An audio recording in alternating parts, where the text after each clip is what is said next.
Hi guys, so today I want to try out some of the Art Impressions stamps and dies that I recently picked up. And I always want to say good morning because for me I wake up like at 5:30 to make videos because my kids are up the rest of the day.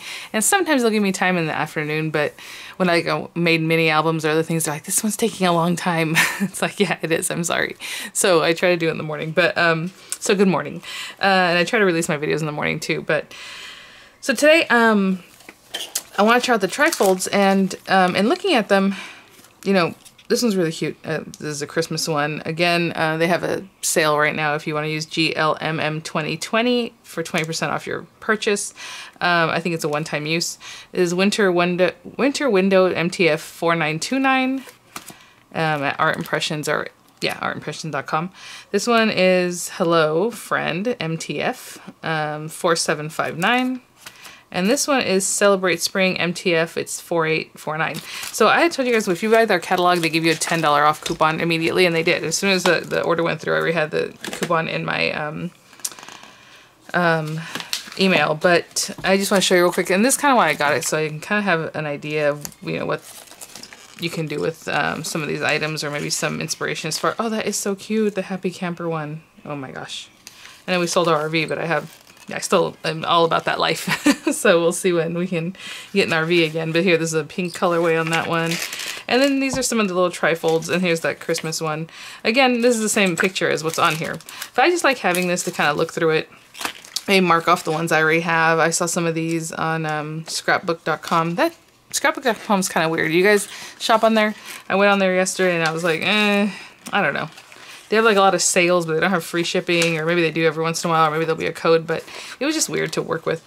And then the prices there were higher than like if I just went to AI. So, but I know they sell these other places, obviously. And I would just mark off the ones I have, because a lot of these I did order and I'm waiting for.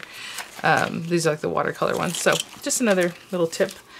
But what's interesting about this one, as I was looking at it, which one I want to try today, probably not the Christmas one because it's not even close, but I do like this kind of thing. I like this one. And then it's like instructions included. I'm like, okay, cool. And I can see that there are no instructions included with this particular one.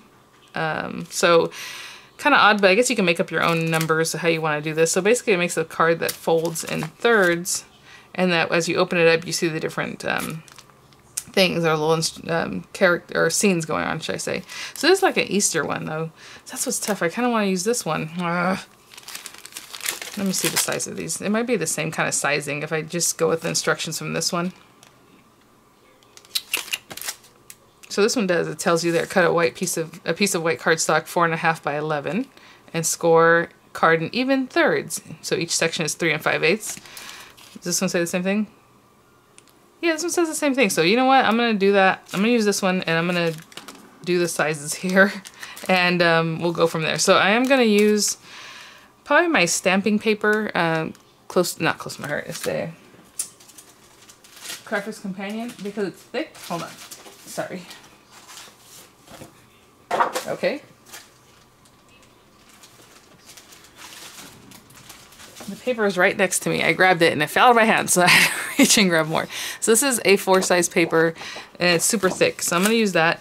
And then I had seen a tutorial a while back on using these, but you know, just to see kind of how they work it. And the girl had used, I think it was actually a scrapbook.com video, had used these. And I thought, oh, it's so funny, I have those. Because for some reason, these were on clearance. Not for some reason, they just were. $1.24 at Hobby Lobby like last year. So I bought like 3 or 4 sets because I love Staedtler as a company. And these are just so pretty. I like the way they feel. And they look like they're pens. Even the Staedtler pens, they have like that cool, what was that, hexagon? I don't know. Shape. So pretty. And so I was like, oh, I gotta grab these. So I gave these to Miranda. She never used them. So they're open and they're here, and I'm like, I'll use that. So I'm gonna use my coloring and color pencil, which I pretty much never do. So I'm gonna try it. And so again, we're gonna cut our paper to 4.5 by 11, and I will be right back. Okay, 4.5 by 11 here. Let me make sure that's the piece that I cut off. And now we're supposed to score this at 3 5/8, which good luck. If you have the Martha Stewart scoring board, I think that one's every 1/8, right? I have it right here, but I don't know if it's available anywhere. It looks like it's every 1/8 inch, so that's good. But 3.5, and so we just need, oh, check it out, a Y. That's interesting. I don't know. that is 3 5/8. This is, huh. You know what? Maybe they have this on here for a gatefold. Because if this is 11 inches, 8.5 by 11, right? Your normal standard piece of paper, like American sizes. If you want to gatefold that, you have to score it at 3 5/8. So they have a mark right here on this score pal. That is so great. I think. So I'm going to turn it the other way. And again, 3 5/8. I think it is. Let's see. I'm going to go ahead and just give it a fold just because, but we don't have to do that yet. And also because it's crooked. Let me put that way. Yeah, guys. Oh my gosh, that's so cute. I didn't even know. But that makes sense because that's kind of a standard, I guess, gatefold for an 11-inch wide piece of paper. So that mark is on there. But if you don't have eighths, basically you're going to go between 3 1/2 and 3 3/4 and score it in between there. So, you know, I don't know how you can try and make that up, but there it is. So, I am going to use color pencils. I don't think it matters what I stamp with, to be honest. But I will use my Stays On since I don't hardly ever use it. I don't really know if that's going to work. Like, it'll be fine, should I say. You don't need to use Stays On. You can use probably any black ink because I'm using color pencil, but I'm not going to put water on it or anything like that, and it's not alcohol ink. So basically, let's see. Again, the instructions aren't there anymore. Center ink and stamp large image on panel 1, approximately 1 3/4 from the top. Cut opening with matching die. Fold over panel 2 and lightly trace the opening. Okay, I remember. Now I'm catching on. So the largest one is this big guy. Obviously, they all have smaller. So get your largest stamp, whichever that is, and you have to stamp it on the right side. So I'm going to make it go this way. They don't really tell you to stamp on the left, but basically when you open a card, you open it this way, so it better be here, right? So we're going to stamp it on this area. And it says 1 3/4 inch from the top. I don't think that matters. Just do what you want. But, like, I'm going to put this down. I'm going to use a stamp positioner just in case. And I'm going to put that little guy right here. And this card is small, so what I do remember in the video that I watched long ago was that she, oh, I don't want this to move, but it's going to move. She put this on top of another card. So it's a card on a card. So if that's what you want to do. That's great. I'm going to tape this down for now. I should use my precision press, the one I just reviewed, huh? Or the one I just tried out because it has, what's the thing called? Magnets. Oh, also, I have the Tim Holtz one, which is pretty cool. You know, I was thinking about the Tim Holtz one. I should use that one because I have been using rubber stamps a lot more, and that one has a side for rubber and a side for clear stamps. This one I put my rubber stamps on it, I put my clear stamps in it, stamps, so I don't have to switch it out. But if we have that option. So I'm gonna take my Stays On and I'm gonna rub, rub, rub. Tap, tap, tap. So this is a little thin line drawing, so it doesn't really matter. So I'm just gonna get that on there and bring it down. Usually with thin line stamps like this, they ink up pretty well, even if it's acrylic. These are photopolymer. Ooh, that did not stamp very nice. I can see that. What? Weird. Hold on. Look at that. That's weird. I'm going to try it again. Let me keep this piece of paper down. Good thing I use a stamp positioner. That is really bad. Let's try it again.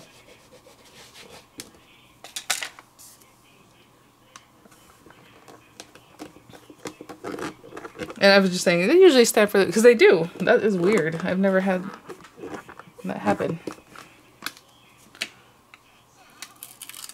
Okay, this is better. Maybe I was talking about it too long. Oh, and it came out blurry. I'm going to do this one again. I know I'm not usually that picky, but look, I mean, it blurred really badly. So I'm going to do this again with a different piece of paper. I'll be right back. Got the paper again, scored it again, and this time I'm not going to fold it yet. You are going to have to fold it though, so that part doesn't matter. It shouldn't matter, but maybe it does for this particular application here. So again, I'm going to make sure it's tucked up into the corner, and hopefully we can get this stamped just this one time. Da, da, da, da, da. Stamp, stamp, stamp.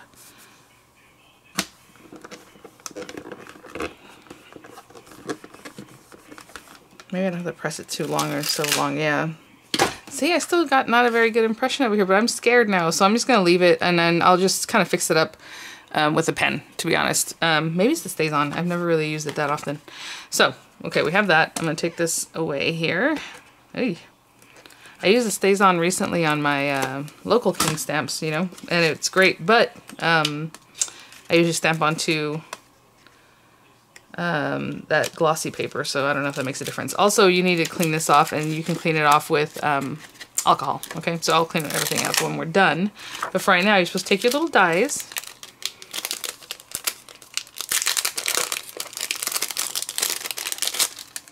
and these are the kind that come stuck together, so obviously we need to take those apart. You can do that with snips, and I'm not talking about your scissors because this is metal, but I'm talking about like jewelry pliers at the end, like the kind that cut wire, basically a wire cutter.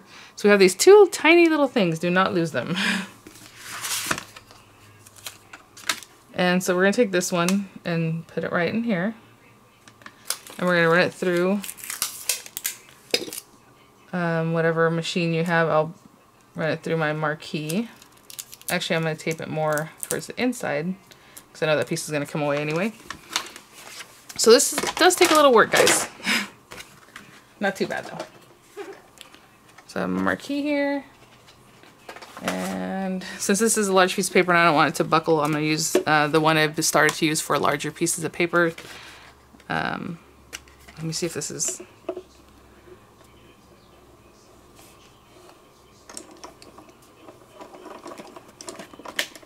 The paper just goes right in. I'm going to bring it back through because I don't want to run the rest of my paper through. All you need is that little bit to have gone through. What I'm trying to say is my 4.5, I don't want it to get all bent just in case it moves. So look at that. Okay, so now we have our little aperture. I'm going to keep this on here so I don't end up losing this thing. So now you do have to fold your paper. So I'm going to fold this one in. And this one over, and this time I did a better job of my lining up. So what you're going to do this time is bring the second largest one. So the second picture is this one. And what you need to do is take your pencil or something like that and draw in your aperture. I'm very lightly doing that, okay? So when you want to get your little window that you're going to make on this one kind of in there too. Right, like there. So, bring back our stamp. I'm going to turn this around, butt it up really nicely there. Bring down my window. So this time I'm stamping upside down because that's how I can fit it in here. And again, oh my goodness, I'm telling you, this project already is causing me a lot of heartache. All right, let's get our Stays On there.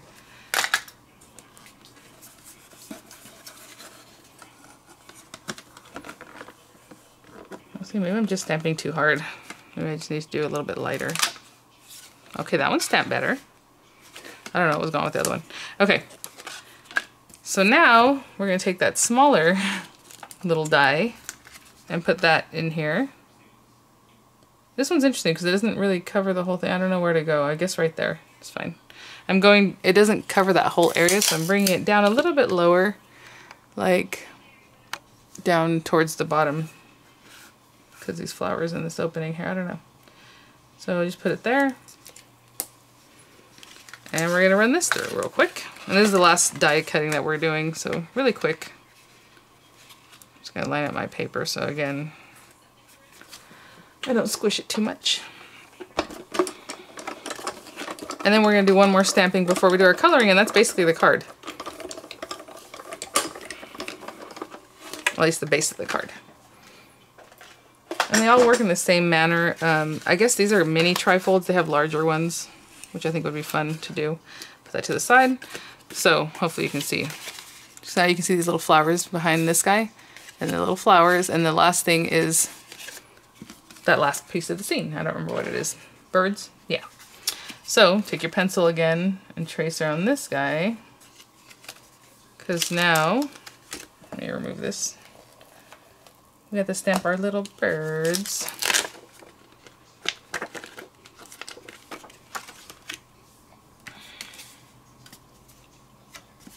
So basically you want to be able to see the little birds. I want to see more of the fountain than anything. And you can go back and look at your pictures or your cover here so you can kind of have an idea. Here on this one, it looks like they moved it over this way. I mean, I don't know how they're showing this picture, but like, you know what I'm saying? They moved over the daffodils or the flowers. So you can do whatever you want. They don't have to, I guess, frame right into each other, but that's what I'm doing. So that one's going to go there. And this time it'll be a little trickier for me to do this. Let's see if I can get this on here. Ay, ay, ay. Okay. Sorry, I'll show you in just a second what I'm doing. I'm still butting up my paper to the corner, and it's going to catch this at the very end over here. Just right here. But hopefully, with any luck, it doesn't need to be stamped again. It's really small. So just my little guys here. That there, and a quick stamp. I wonder if I got air under that first one. Maybe I got air in there, you know, so it was not stamped. I don't know. Okay, let me remove this before I mess something up. And put that stamp back. Again, just hit it with a little alcohol on a wipe or a towel and just wipe that off. So let me keep all these things so we don't lose anything. And put the lid back on this thing. Okay, so now all I'm going to do is color these in, and you can erase your pencil lines obviously, but I'm just going to come in. Since it was a bummer, let me try to, it might not look very good, but I'm going to try to fix it just with a micron. Trying to do the same kind of thing that they have going, like the little lines here, and it looks like this board comes out back here for some reason.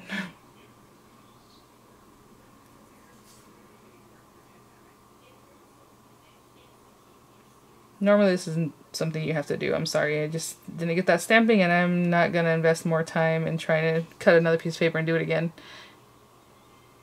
But as you can see, and you can do this with any image. Let's say something happens and you stamped it and it didn't come out very nice. You can go in and fix that up if need be. Something like that. Okay. So I am just going to start coloring this in. This thing has like 3 different browns in here, so I'm just going to grab the browns right now. And I have paper behind me here. So what I can do is kind of scribble them and see what looks nicer. So I'm going to start with this one.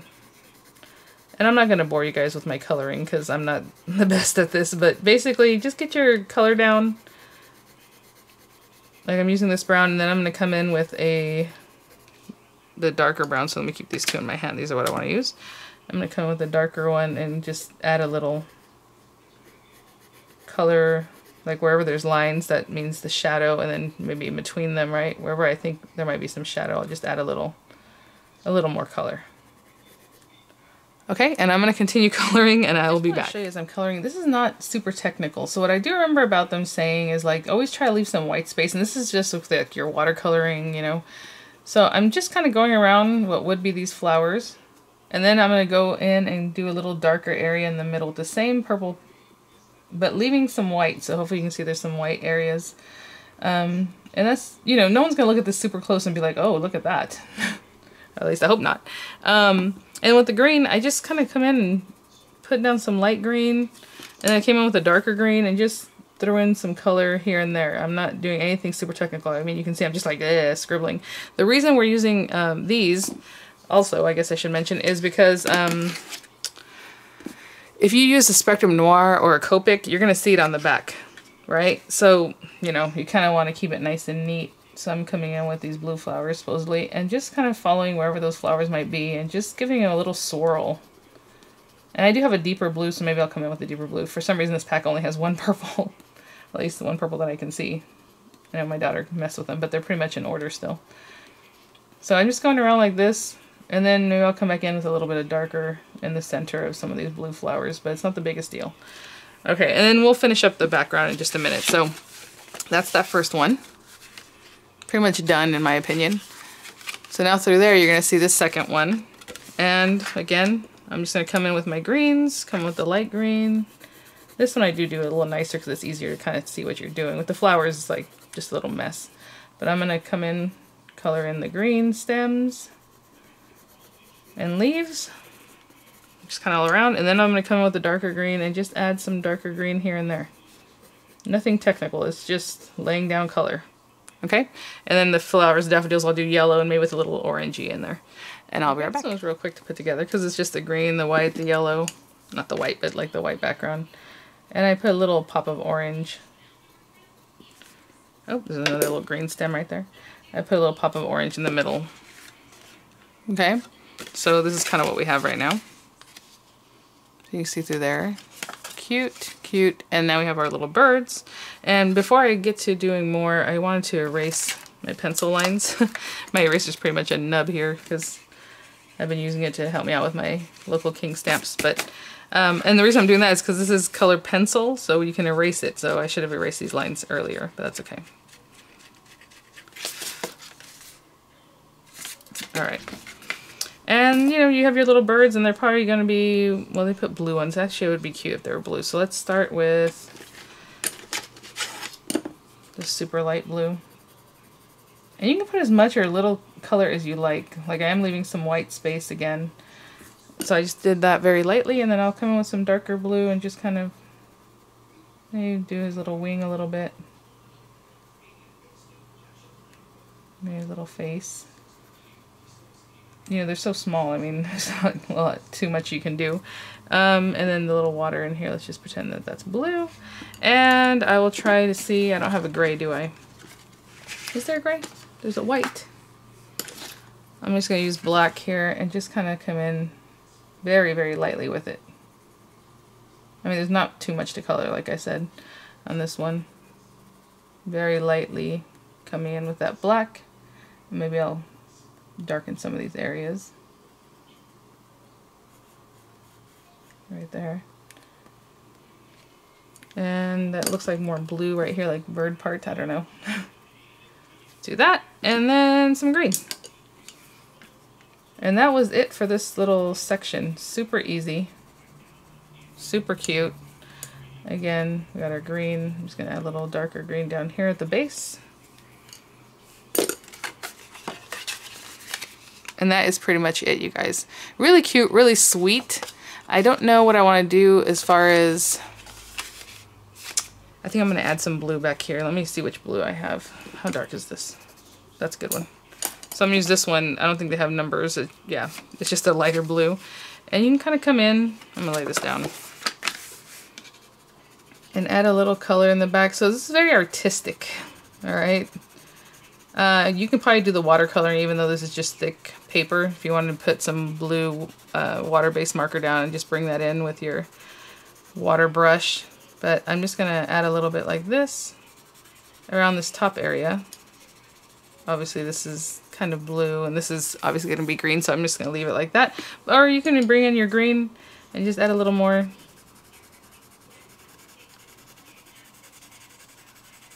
Okay, just something, a little suggestion of a little something here. It's very, very light. I don't know if you can see that. So I might darken it up just a little bit. But you don't have to do anything like this. It was too plain. So I'm going to figure out a way to make this, I guess we are going to put this a card on top of a card, and I'll be right back. So I'm just finishing that up, and I forgot what I said I was going to do, which was find a background paper, but that's not what I did at all. What I do want to find is the this little Hello Friends, and that's our little, like I said, a little sentiment. And it's really small, so it should fit on here, no problem. And I'm going to stamp it with, no, not parakeet. Yeah, sure, with parakeet.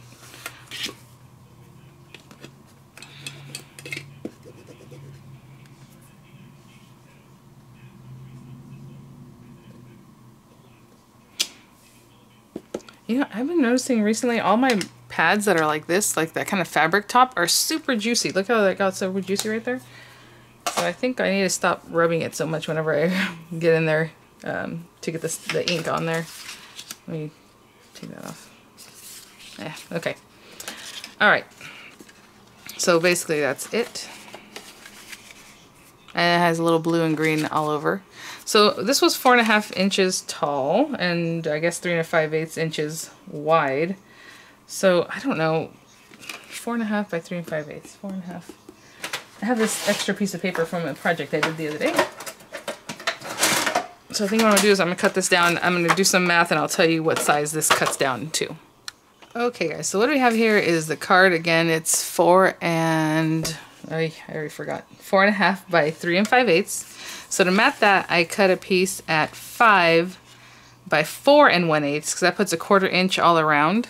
But at least for a weird card, and you could still mat this on a standard A2 size card, but I don't think that's the cutest thing. So this is standard A2 size, right? You're 4 1/4 by 5.5. So I put this on here. As you can see, the edges touch too closely, and then the top has some room. So what I'm gonna do is trim down this guy, and I'm gonna trim it down to, let's see.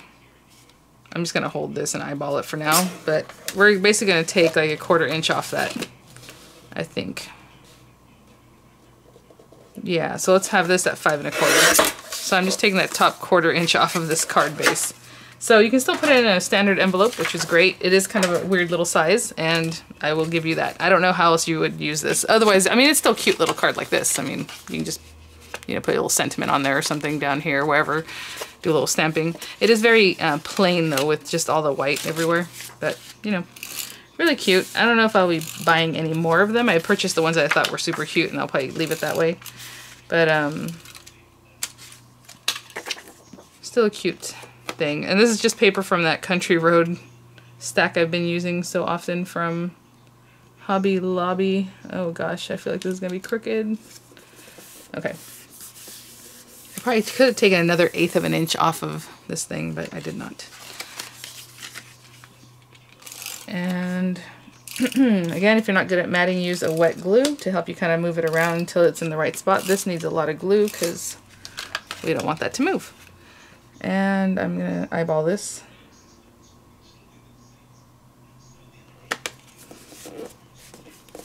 So what I would do is probably put something dimensional on here as far as your sentiment, if it's whatever it is. Maybe you have a tag to cut out or like a little banner or something, because you want something else. This is very flat. Just a little bow, that'd be cute. You know, lots of different things obviously that we have dimensional, but really cute little idea. So the other thing some people do, and I think is more adorable in my opinion, is you cut this out like this. So there's more kind of dimension. Maybe I'm gonna do that. Let me think. Cut this down right here. But then this whole back part is bare. You know what I'm saying? Like, there's different ways to use these, but if you wanted to trim this out and then trim that back, they kind of layer over each other, but it's going to be very bare back in this area. Right? I'm going to take pictures of it just like this, and then I'm going to cut it. And when I say cut it, I'm just going to take my scissors and fussy cut, so you have the idea of both ways to use it. I'm going to cut around here a little bit, and I'm going to cut from in here closer to the flowers and see what we think. Alright, so thanks for watching guys. I'll have links as necessary, and I'll see you guys at the next one. Bye now.